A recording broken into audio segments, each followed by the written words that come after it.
नमस्कार, राम राम सभी साथियों को। मैं डीएस सैनी आप सभी का हार्दिक स्वागत करता हूं, हार्दिक अभिनंदन करता हूं। प्यारे साथियों, सभी को गुड मॉर्निंग। सभी साथी कैसे हैं? इतनी प्यारी सोच तुम्हारी ना होती तो मुलाकात तुमसे हमारी ना होती।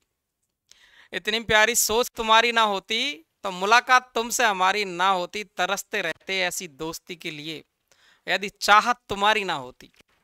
साथियों, आज अपन इसी दोस्ती के साथ आज बहुत महत्वपूर्ण पार्ट को स्टार्ट करने जा रहा हूं। मैं आपको ये सीरीज आपको लगातार मिलेगी, शानदार हिंदी साहित्य का इतिहास। साथियों, आज आपको मैं ये आज की केवल शुरुआत है। आज की मजे से पढ़ना है, शानदार तरीके से मजे हुए रूप से पढ़ना है हिंदी साहित्य का इतिहास। सबसे पहले हरा रंग और हरे हरे हो जाना है। तो पहले तो लिखता हूं मैं आपको, अपन आज पढ़ने वाले हैं ना, वो क्या पढ़ने वाले हैं? हिंदी साहित्य का इतिहास।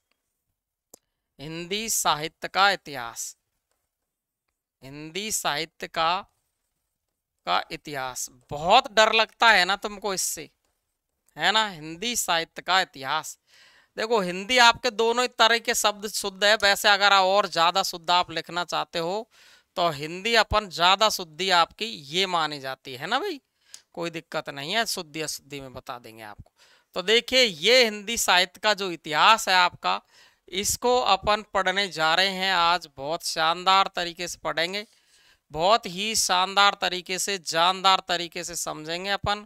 इसी मोर के साथ बैठेंगे अपन, है ना? ये अपन की मोर है और ये मोर के साथ ही अपन अपनी शुरुआत को यहाँ पर करेंगे, है ना? ये मोर साहब मोर बना दी है मैंने। इस मोर के साथ ही अपन राष्ट्रीय पक्षी के साथ में अपन हिंदी साहित्य के इतिहास की शुरुआत करने जा रहे हैं बहुत शानदार तरीके से। तो ये जो मैंने आपको यहाँ पर ये जो मोर बना दी है, इसके साथ ही मैं हिंदी साहित्य की शुरुआत करने जा रहा हूँ आप सभी के लिए। बहुत शानदार तरीके से अपन पढ़ने वाले हैं, अच्छे तरीके से अपन इसको पढ़ने वाले। हिंदी साहित्य का जो इतिहास है आपका, साथियों, इससे आपको ऐसी घबराहट होती है कि साहब बहुत बड़ा है, कैसे पढ़े इसको, याद नहीं होता है। अब इसको बड़ा बना रखा है लोगों ने, इतना सारा लिख दिया दुनिया भर की। आप परीक्षा का पेपर उठा के देखिए, 1 मिनट ही आपका खराब करूंगा मैं, टाइम आपका खराब करना नहीं चाहता। आप परीक्षा का पेपर उठाओ, नेट का उठाओ, सेट का उठाओ, ग्रेड फर्स्ट का उठाओ, सेकंड ग्रेड का उठाओ, आपका आप पीजीटी टीजीटी का उठाओ, डीएसएसबी का उठाओ, केवीएस का उठाओ, एनवीएस का उठाओ, यूपी का उठाओ, एमपी का उठाओ। आप जहां से भी आप पढ़ना हिंदी साहित्य का इतिहास, जहां जहां जिन जिन परीक्षाओं में आता है, सवाल कहाँ से पूछे जाते हैं।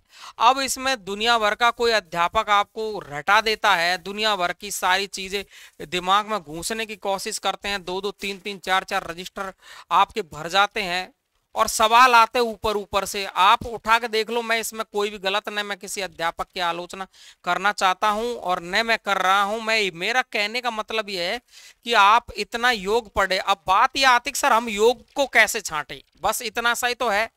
तो देखिए, योग है वो मैं छांट रहा हूं आपको। जैसे मैंने काव्यशास्त्र को शॉर्ट किया है ना आपके लिए, बिल्कुल आपको सुंदर शॉर्ट अक्षरों में हस्तलिखित बुक्स भी आपको मैं दूंगा और आपको हस्तलिखित नोट्स भी दूंगा। आपको जो चाहिए ना वो दूंगा और पढ़ाऊंगा भी फ्री में, यूट्यूब पर पढ़ाऊंगा भी फ्री में। मस्त पढ़ो। जिसको लगता है कि मुझे तो नोट्स लेने हैं तो नोट्स ले सकता है, किताब लेनी है किताब ले सकता है, यूट्यूब पर फ्री में पढ़ना फ्री में पढ़ो, मस्त पढ़ो। लेकिन और कोई टेंशन लेने की जरूरत नहीं। इसमें इतिहास में मैं आपको बहुत शानदार तरीके से इतिहास को शॉर्ट रूप पढ़ा दूंगा पूरे को, चाहे वो आपका आदिकाल हो, भक्तिकाल, रीतिकाल, आधुनिक काल, नाटक, उपन्यास, कहानी, संस्मरण, रिपोर्टाज, यात्रा, व्रत, ये आपको याद नहीं होते, मैं बिल्कुल अच्छे तरीके से याद करवाऊंगा। तार सप्तक के कवियों को कैसे बहुत जल्दी याद करें, है ना? याद नहीं होते, सवाल आता है हर परीक्षा में, बताओ तीसरी तार सप्तक का कवि कौन सा है कौन सा नहीं है, ऐसे चौथे का कौन सा है, पांच, है ना, पहले का कौन सा है, चार तार सप्तक है। तो यहां से जैसे पृथ्वीराज रासो किस किसने प्रमाणिक माना, किसने नहीं माना प्रामाणिक, तो यहीं से सवाल आ जाता है ना? द्विवेदी युग का कवि कौन सा है, अब हमको यही पता नहीं होता द्विवेदी युग का कौन सा है, भारतेंदु युग का कौन सा है, बता दो आप ईमानदारी से, दिल में सोच के देखो। तो ये मैं आपको ट्रिक से, जैसे मैंने काव्य शास्त्र को आपको पढ़ाया ना, वैसे ही पढ़ाऊंगा। तो सबसे पहले आज का बिना समय खराब किए, हम बिना बात किए फालतू की, यहां पर आते हैं सबसे पहले साथियों हिंदी साहित्य का इतिहास है, इसमें से देखो दो शब्दों पर से सवाल बनते हैं। देखो इस पे से तो बनता है, कम ही बनता है इतिहास पे से, और लेकिन यहां से तो सवाल बनता ही है। देखो यहां से इसकी मैं आपको थोड़ी शुरुआत करूंगा, वो हिंदी शब्द से चालू करूंगा कि हिंदी शब्द के बारे में सवाल पूछा जाता है, क्या क्या पूछे जाते हैं ये देखो आपसे। एक तो पूछा जाता है कि हिंदी है ये कौन सी भाषा का शब्द है, एक तो ये पूछता है हिंदी हिंदी कौन सी भाषा का शब्द है, ये सवाल आता है कौन सी भाषा का शब्द है, भाषा का शब्द है, इसको अपन क्लियर करेंगे।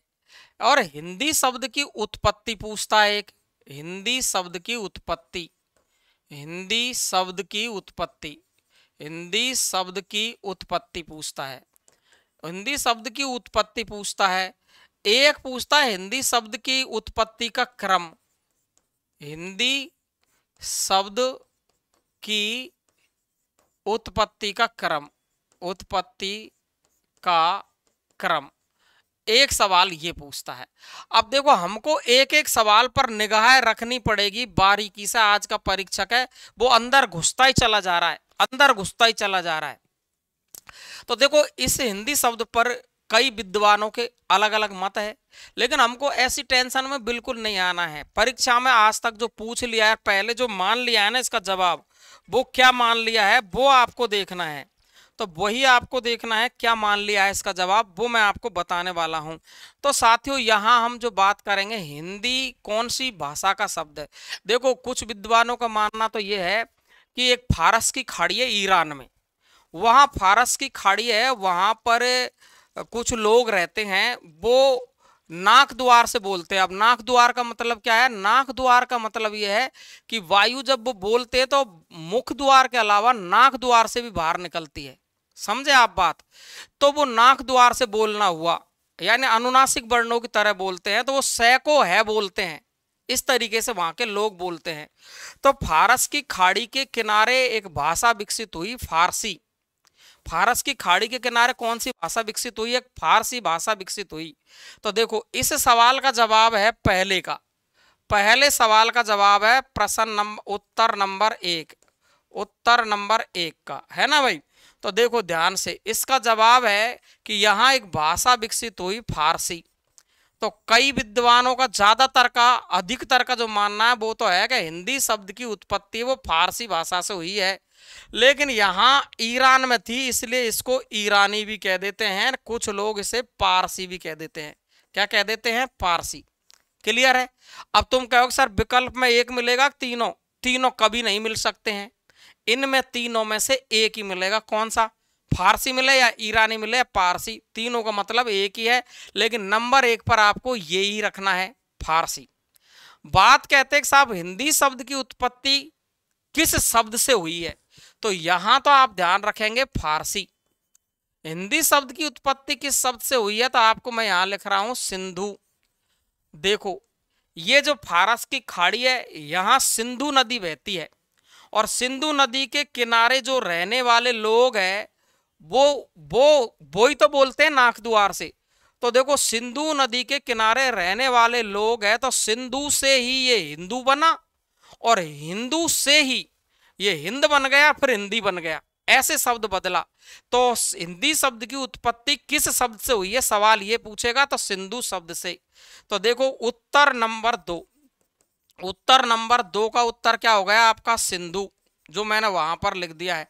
लेकिन उत्तर नंबर तीन, उत्तर नंबर तीन आपका, इनका क्रम ध्यान रखेंगे, तो ध्यान रखेंगे क्रम, क्या ध्यान रखेंगे अपन, तो क्रम ध्यान रखेंगे। देखो आप इसको मैं आपको यहां लिख देता हूं क्रम को, ए आपको ध्यान रखना है, देखो सिंधु, और सिंधु के बाद में आपको याद रखना है हिंदू, और हिंदू के बाद याद रखना है आपको हिंद। क्या याद रखना है, हिंद, हिंद याद रखना है।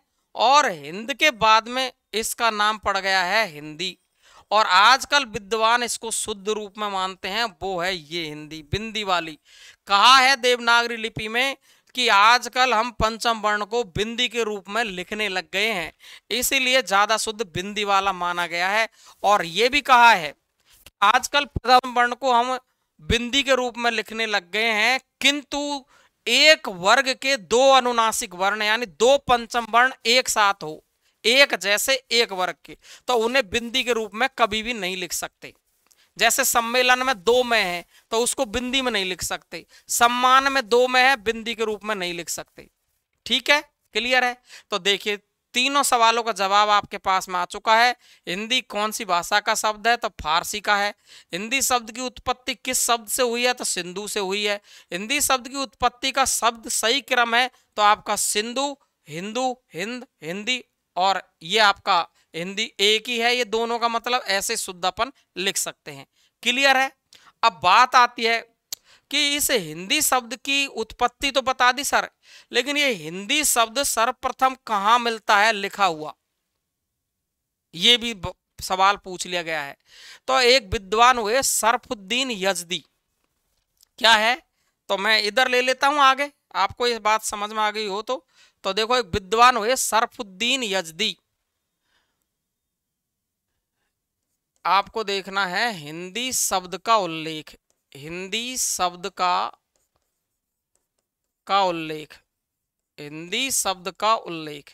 ठीक है, तो देखो विद्वान कौन से हैं, सरफुद्दीन यजदी, सरफुद्दीन, सरफुद्दीन यजदी, सरफुद्दीन यजदी की रचना है, की रचना कौन सी, सरफुद्दीन यजदी की रचना कौन सी है, तो वो आपको याद रखनी है कि रचना है, उसका नाम है जफरनामा। क्या है, जफरनामा।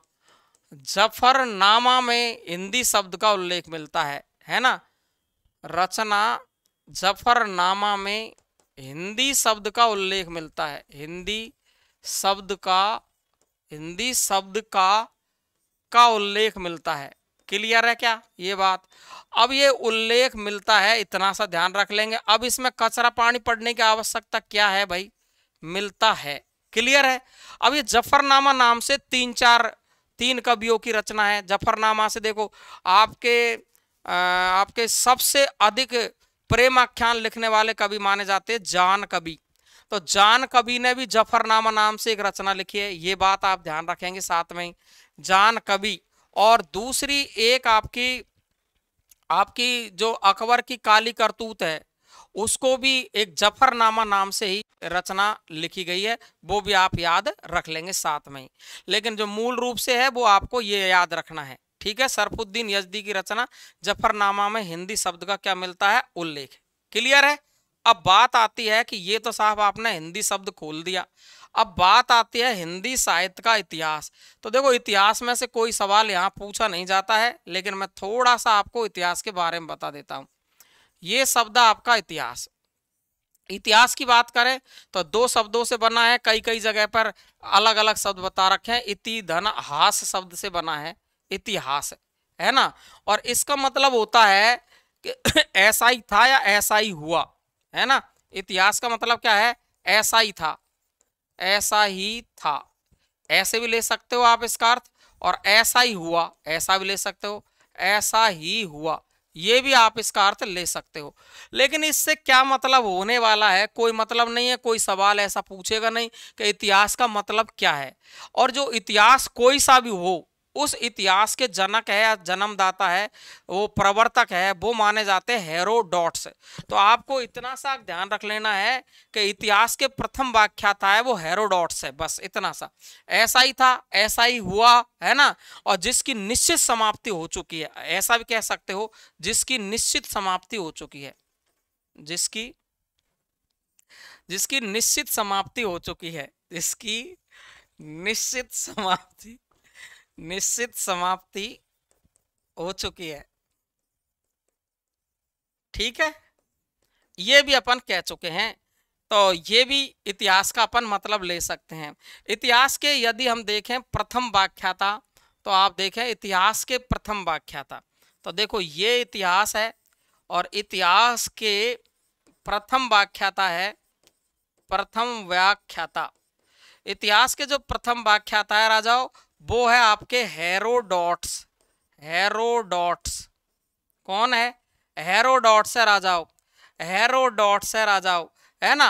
इन्होंने इतिहास के लिए 3 चीज आवश्यक मानी है, वो तीनों चीज ध्यान रखेंगे। देखो, एक तो इन्होंने कहा है कि इतिहास को जानने के लिए जाति आवश्यक है, एक आपकी क्षण आवश्यक है उस समय, और एक आपका वातावरण, वहां का वातावरण आवश्यक है। वातावरण। तुम कहोगे सर ये तो एक विद्वान और है, उसने भी माना, बिल्कुल माना होगा। इतिहास के प्रथम व्याख्याता कौन है? तो हेरोडोटस। आप बताओ कितना शॉर्ट अपन पढ़ रहे हैं, शानदार तरीके से समझ में आ रहा होगा। इतिहास के प्रथम व्याख्याता कौन है? हेरोडोटस है। और इन्होंने 3 चीजों को आवश्यक माना है इतिहास के लिए, कि जाति, क्षण यानी समय, वातावरण वहां का कैसा है, ये आपके माने जाते हैं। अब एक विद्वान हुए हैं, उन्होंने हिंदी में भी योगदान दिया है, एक फ्रेंच विद्वान है तेन महोदय। और तेन महोदय है, या उसको तेन बेन महोदय भी कहते हैं, उन्होंने भी इतिहास के 3 भाग किए हैं, है ना। वो ही कौन से? ये वाले ही। तो आपको यही ध्यान रखना है। तो अपन इससे आगे बढ़ते हैं साथियों। अब तो देखो देखो फ्रेंच विद्वान, क्या ध्यान रखेंगे अपन? फ्रेंच विद्वान, फ्रेंच विद्वान तेन महोदय, तेन महोदय भी कहते हैं इसको, और बेन महोदय भी कहते हैं इसको, तेन बेन महोदय। तेन महोदय ने भी इतिहास के 3 भाग किए हैं। इतिहास के 3 भाग किए हैं, 3 भाग किए हैं। कौन कौन से हैं? तो वही जो अपन ने अभी पढ़ लिए हैं, वो आपका ये कहते हैं कि एक तो इतिहास में जाति की आवश्यकता है, एक आपकी है वो आपकी क्षण की आवश्यकता है, और एक आपकी किसकी आवश्यकता है? वातावरण की। किसकी? वातावरण। किसकी आवश्यकता है? वातावरण की, है ना बेटा। तो आप ध्यान रख लोगे, इतना सा सवाल आपको यहाँ ध्यान रखना है। कभी कभी सीधा ही सवाल पूछ लिया जाता है इसमें से कि बताओ भाई, फटाफट से बताओ कि तेन महोदय ने इसके लिए कौन कौन से शब्दों का प्रयोग किया है, या इसमें से कौन से शब्द का प्रयोग नहीं किया है। क्लियर है? अब देखो, बात आती है कि साहित्य का जो इतिहास है इसके बारे में बात करें अपन। तो देखो, अब जब अपन हिंदी साहित्य का इतिहास पढ़ना चालू करेंगे, तो इतिहास की बात की मैंने। अब बात करेंगे अपन साहित्य का इतिहास। साहित्य का इतिहास, साहित्य का जो इतिहास है इसके बारे में देखेंगे अपन। इसके साहित्य के इतिहास में आपकी जो परिभाषाएं दिया अलग अलग विद्वानों ने, वो देखेंगे साहित्य का इतिहास। और यहां देखेंगे अपन प्रमुख परिभाषा, प्रमुख कथन या परिभाषा, है ना भाई। ऐसे ध्यान रख सकते हैं अपन, कैसे भी परिभाषा। अपन को उत्तर सही करना है केवल, बस ये हमारा उद्देश्य है। क्लियर है जी। तो देखिए, साहित्य का जो इतिहास है इसके बारे में 4-5 परिभाषाएं बहुत महत्वपूर्ण है, उनको याद रखनी है। अब दुनिया भर की बात तुम पढ़ लो, इससे क्या फर्क पड़ने वाला है, हमको तो काम की चीज तो याद होनी चाहिए। तो देखो ध्यान से, एक जो पहली परिभाषा ना वो आपको याद रखनी है, साहित्य समाज का दर्पण है। तो ये साहित्य के बारे में कहा है कि साहित्य समाज का दर्पण है, ये कह दिया। देखो, ये कह दिया इसने पूरे साहित्य के बारे में बात, कि साहित्य है ये समाज का दर्पण है। समाज का दर्पण, यानी दर्पण में दिखाई देता है, समाज का दर्पण है। किसने कह दिया है ये भाई? तो साहित्य समाज का दर्पण है, ये कह दिया है साथियों आपके डॉक्टर श्याम सुंदर दास ने। डॉक्टर श्याम सुंदर दास ने कह दिया, श्याम सुंदर दास। ये लो साहब, बताना क्या दिक्कत आई। श्याम सुंदर दास किसको याद नहीं हुआ है? साहित्य समाज का दर्शन है, सैसे ही समाज है, सैसे ही साहित्य है, सैसे ही श्याम है। आप बताओ, हो गया ना याद। साहित्य समाज का दर्पण है, साहित्य जनसमूह के हृदय का विकास है। देखना दूसरी परिभाषा, साहित्य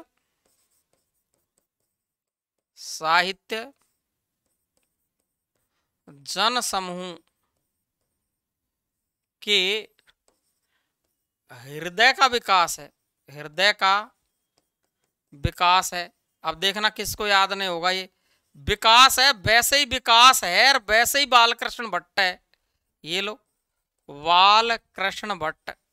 किसने कहा? ये बालकृष्ण भट्ट ने, बालकृष्ण भट्ट। अरे वैसे ही विकास है और वैसे ही बालकृष्ण भट्ट है, ये हो गया याद, है ना।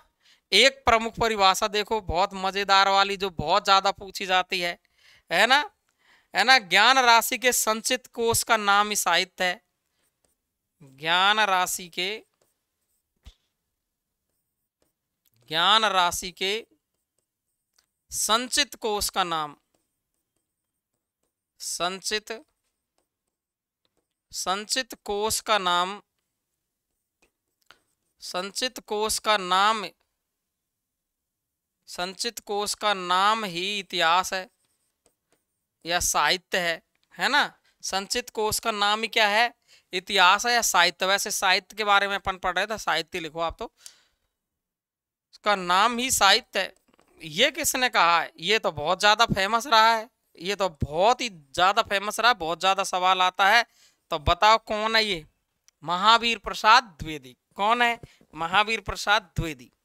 तो ये लिख दिया मैंने, महावीर प्रसाद द्विवेदी। बताना किसी को आई कोई समस्या, हो गई क्लियर। ये लो साहब, ये लो साहब, काम कंप्लीट है, कोई दिक्कत है, सरल है, समझ में आ जाएगी। तो अपन ने साहित्य का इतिहास चालू कर दिया। प्रमुख कथन परिभाषाओं में साहित्य समाज का दर्पण है। श्याम सुंदर दास ने कहा है साहित्य जन समूह के हृदय का विकास है, तब विकास से बालकृष्ण भट्ट है। और ज्ञान राशि के संचित कोष का नाम, संचित कोष का नाम साहित्य है, ये महावीर प्रसाद द्विवेदी ने कहा है। बताओ कोई कोई परेशानी है इसमें। ये छोटी छोटी तीन परिभाषा बार बार पूछी जाती है। अब देखो दो परिभाषाएं जो बढ़िया आचार्य रामचंद्र शुक्ल की है और एक डॉक्टर नगेंद्र की, ये पांच परिभाषा ही पढ़ाता आया हूं मैं, पांच ही पढ़ाऊंगा और पांच में से आएगी, फिक्स है, क्लियर है। तो देखिए अगली परिभाषा लिखूंगा मैं आपको, तीनों याद हो गई ना, ये कोई दिक्कत है। अगली परिभाषा लिखूंगा मैं आपको डॉक्टर नगेंद्र की। तो डॉक्टर नगेंद्र की जो परिभाषा है वो कहते हैं कि साहित्य का इतिहास बदलती हुई अभिरुचियों। देखो ये बड़ी परिभाषा थोड़ी सी, साहित्य का इतिहास बदलती हुई अभिरुचियों, अभिरुचियों और संवेदनाओं, और संवेदनाओं। साहित्य का इतिहास बदलती हुई अभिरुचियों और संवेदनाओं का इतिहास होता है, संवेदनाओं का इतिहास होता है जिनका सीधा संबंध, जिनका सीधा संबंध किससे होता है, तो आर्थिक और चिंताजनक परिवर्तन से होता है। जिनका सीधा संबंध आर्थिक और चिंताजनक परिवर्तन से है, आर्थिक और चिंताजनक परिवर्तन से है, परिवर्तन से है। ये परिभाषा किसने दी है, तो मोस्ट इंपॉर्टेंट ध्यान रखेंगे डॉक्टर नगेंद्र, डॉक्टर नगेंद्र की है। तो ये हो गई आपकी चार परिभाषा, और मैं इतिहास में पांच ही परिभाषा पढ़ाता हूँ, दुनिया भर की परिभाषा में पढ़ाता नहीं हूँ। आज तक के पेपर उठा के देख लो, इससे बाहर बिल्कुल भी सवाल नहीं पूछा गया है राजाओं। अब वो आता है तो वो तो भगवान की मर्जी है, बाकी की मैं आपको, वैसे मैं देखो आपका हीगल है, कार्लाइल है, विदेशी विद्वान, उनकी परिभाषा भी लिखा सकता हूँ और लिखा दूंगा, वैसे आपका मन नहीं मानता है तो एक रामचंद्र शुक्ल की और लिखेंगे अपन, प्रत्येक देश का साहित्य वहां की जनता की चित्तवृत्ति का, है ना। तो वो तो आप सभी जानते हैं, लेकिन मैं फिर भी लिखाई देता हूं, प्रत्येक देश का साहित्य, प्रत्येक देश का साहित्य वहां की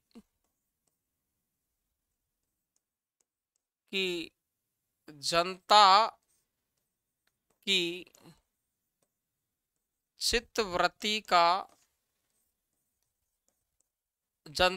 चित्तवृत्ति का संचित प्रतिबिंब होता है का संचित प्रतिबिंब होता है। देखो ये लाइन तो आपको मिलेगी ही, वैसे इसकी परिभाषा है वो बहुत बड़ी है ना, लेकिन आपको इतना सा आपको याद रखना है। तो पूरी परिभाषा अपन जब साहित्य को अच्छे तरीके से पूरा पढ़ेंगे और तब मैं लिखा दूंगा आपको, आप इतना ही ध्यान रख लेंगे। ये आचार्य रामचंद्र शुक्ल की है, वो जनता की चित्तवृत्ति की बात करते हैं, तो किसी भी परिभाषा में ये शब्द आपके जरूर मिलेंगे। तो आचार्य रामचंद्र शुक्ल, परिभाषा इसकी बड़ी है ना भाई, रामचंद्र शुक्ल। क्लियर है क्या, कोई दिक्कत है एकदम? देखो एक विद्वान और हीगल, अगर चाहते हो आप विदेशी विद्वान की एक परिभाषा लिखना तो मैं लिखा देता हूं। ये कहते हैं कि इतिहास केवल घटनाओं का अन्वेषण, इतिहास के बारे में कहा है इन्होंने, इतिहास केवल घटनाओं का अन्वेषण। अन्वेषण की संधि जानते हो आप, अनु प्लस एषण, क्या होगी? अनु प्लस एषण कौन सी संधि होगी? यण संधि। अन्वेषण और संकलन मात्र नहीं है, अन्वेषण और संकलन मात्र नहीं है, संकलन मात्र नहीं है, मात्र नहीं है। किसने कहा है? अपन परिभाषा लिख रहे हैं हीगल की।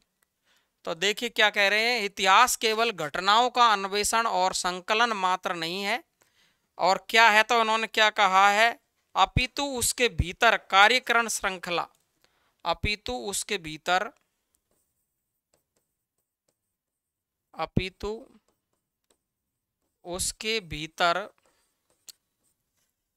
कार्यकरण श्रृंखला, उसके भीतर कार्यकरण श्रृंखला विद्यमान है।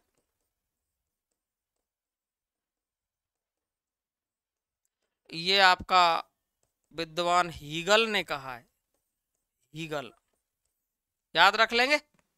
तो ये आपका हिंदी साहित्य का क्या पढ़ा अपन ने, इतिहास के बारे में प्रमुख बातों को अपन ने यहाँ पर कंप्लीट कर लिया है। कोई विशेष बात अपन ने यहाँ पर छोड़ी नहीं है, किसी भी कंडीशन में अपन ने यहाँ पर छोड़ी नहीं है। अब देखो साथियों, यहाँ अपन जो बात करना चाहेंगे वो अब आगे जो बात करेंगे अपन, इससे आगे हिंदी साहित्य के इतिहास की लेखन की जो परंपरा है या प्रवृत्तियां हैं उसको अपन चालू करेंगे।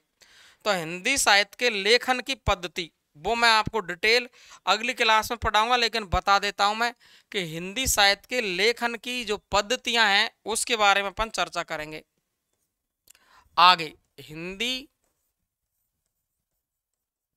साहित्य के लेखन की पद्धतियां,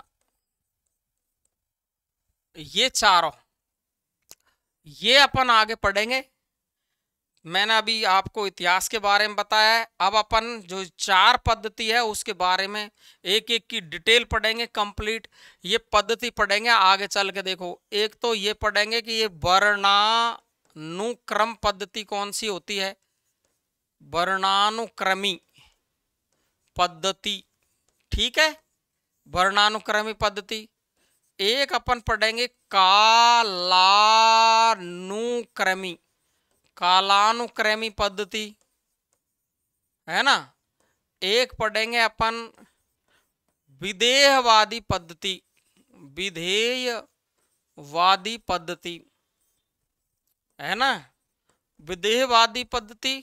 और एक पढ़ेंगे अपन वैज्ञानिक पद्धति, वैज्ञानिक पद्धति।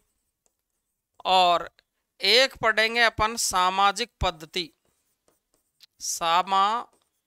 सामाजिक पद्धति। अब साथियों देखो, इनका प्रयोग किस किसने किया है। वर्णानुक्रमी किसको कहते हैं, कालानुक्रमी किसको कहते हैं, विधेयवादी का प्रयोग किसने किया है, वैज्ञानिक पद्धति का प्रयोग किसने कहा है, और सामाजिक पद्धति का प्रयोग किसने किया है, कैसे इन पद्धतियों के बारे में अपन समझ सकते हैं। डिटेल इसकी पूरी मैं मिलूंगा आपको अगली क्लास में। आज यहीं तक के लिए पढ़ाऊंगा साथियों। और कैसी क्लास रही है, अगर आपको इतिहास के बारे में ऐसे ही पढ़ना चाहते हैं तो कमेंट बॉक्स में कमेंट करके लिखें, तो मैं आपको अगली क्लास लेकर आऊंगा। कैसी क्लास रही साथियों जरूर बताना है आपको। इतिहास को ऐसे ही शॉर्ट में पढ़ डालेंगे, हंसते हंसते ही पढ़ डालेंगे, मजे में ही। तो आज यहीं तक के लिए थैंक यू सो मच, धन्यवाद, राम राम साहब सभी को।